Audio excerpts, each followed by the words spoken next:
ವಿಜಯನಗರ ನೂತನ ಜಿಲ್ಲೆ ಆಗಿಯೇ ಆಗತ್ತೆ. ಇದು ವಿರೂಪಾಕ್ಷ ದೇವರ ನಿರ್ಣಯ. ನ್ಯೂಸ್ 18 ಕನ್ನಡಕ್ಕೆ ಆನಂದ್ ಸಿಂಗ್ ಹೇಳಿಕೆ ಕೊಟ್ಟಿದ್ದಾರೆ. ಅನರ್ಹ ಶಾಸಕ ಬಿಜೆಪಿ ಕ್ಯಾಂಡಿಡೇಟ್ ಆನಂದ್ ಸಿಂಗ್ ವಿಜಯನಗರ ನೂತನ ಜಿಲ್ಲೆ ಆಗಿಯೇ ಆಗತ್ತೆ, ವಿರೂಪಾಕ್ಷ ದೇವರ ನಿರ್ಣಯ ಅಂತ ಹೇಳಿದ್ದಾರೆ. ಜಿಲ್ಲೆ ಆಗೋದು ಬೇಡ ಅನ್ನೋದು ಅವರವರ ನಿರ್ಧಾರ.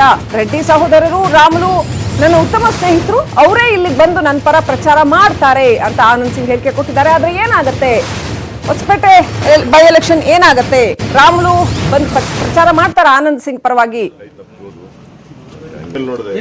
ಸರ್, ನಮ್ಮ ಪ್ರತಿನಿಧಿ ಜೊತೆ ಆನಂದ್ ಸಿಂಗ್ ಏನ್ ಮಾತನಾಡಿದ್ದಾರೆ ನೋಡೋಣ ಬನ್ನಿ.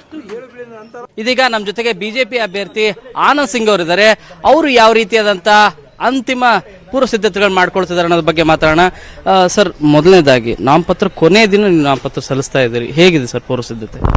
ನೋಡಿ, ನಾವು ಇದು 4ನೇ ಬಾರಿ ನಾವು ಚುನಾವಣೆಯನ್ನ ಸ್ಪರ್ಧೆ ಮಾಡ್ತಾ ಇದೀವಿ.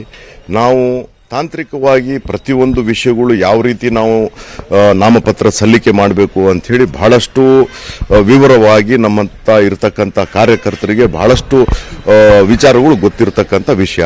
ಕಳೆದ 4 ದಿನಗಳಿಂದ ಸರ್ ಸಣ್ಣ ಪುಟ್ಟ ವ್ಯತ್ಯಾಸಗಳು, ಗೊಂದಲಗಳು, ಪಕ್ಷೇತರ ಅಭ್ಯರ್ಥಿ ಬಂಡಾಯ ಅಭ್ಯರ್ಥಿಯಾಗಿ ನಿಲ್ತೀನಿ ಅಂತ ಹೇಳಿದ್ರು, ಇವೆಲ್ಲವೂ ಕೂಡ ಶಮನ ಆಗಿದಾವೆ ಸರ್. ಇವತ್ತು ಬೆಳಗ್ಗೆನೂ ಕೂಡ ತಾವು ಎಲ್ಲ ನಾಯಕರನ್ನ ಮಾತಾಡಿಸುವಂತ ಪ್ರಯತ್ನ ಮಾಡಿದ್ರು.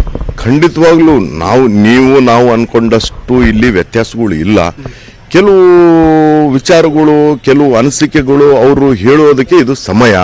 ಇನ್ನು ವಿಜಯನಗರ ಜಿಲ್ಲೆ ವಿಚಾರವಾಗಿ ಮನಸ್ತಾಪಗಳಿದ್ವು ರೆಡ್ಡಿ ಸಹೋದರು ಮತ್ತು ರಾಮುಲು ಅವ್ರ ಮಧ್ಯೆ ಅಂತ ಹೇಳಿ. ಈಗ ನಿನ್ನೆ ಬಂದು ಅವರು ಕೂಡ ಬಂಡಾಯ ಶಮನ ಮಾಡಲಿಕ್ಕೆ ಪ್ರಯತ್ನ ಪಟ್ಟರು. ಇವೆಲ್ಲವೂ ಕೂಡ ಸೆಟ್ರೇಟ್ ಆಗಿದೆ ಸರ್. ನೋಡಿ, ಯಾವುದೇ ವಿಚಾರಗಳಿದ್ರೇನು ಜಿಲ್ಲೆಯ ವಿಷಯ ನಾನು ಹೇಳಿದ್ದೀನಿ ಈಗಾಗಲೇ. ಯಾಕಂದ್ರೆ ಜಿಲ್ಲೆಯ ಬಗ್ಗೆ ನಾನು ಏನು ಈ ಸಮಯದಲ್ಲಿ ನಾನು ಚರ್ಚೆ ಮಾಡಲ್ಲ. ಆದರೆ ಜಿಲ್ಲೆಯ ಆಗಬಾರ್ದು ಅಂಥೇಳಿ ಸೋಮಶೇಖರ್ ರೆಡ್ಡಿ ಒಬ್ಬರೇ ಹೇಳಿರೋದು. ಆದರೆ ಎಲ್ಲ ಬೇರೆ ಬೇರೆ ಬೇರೆ ಶಾಸಕರು ತಮ್ಮದೇ ಆದಂಥ ಅಭಿಪ್ರಾಯ ಕೊಟ್ಟಿದ್ದಾರೆ.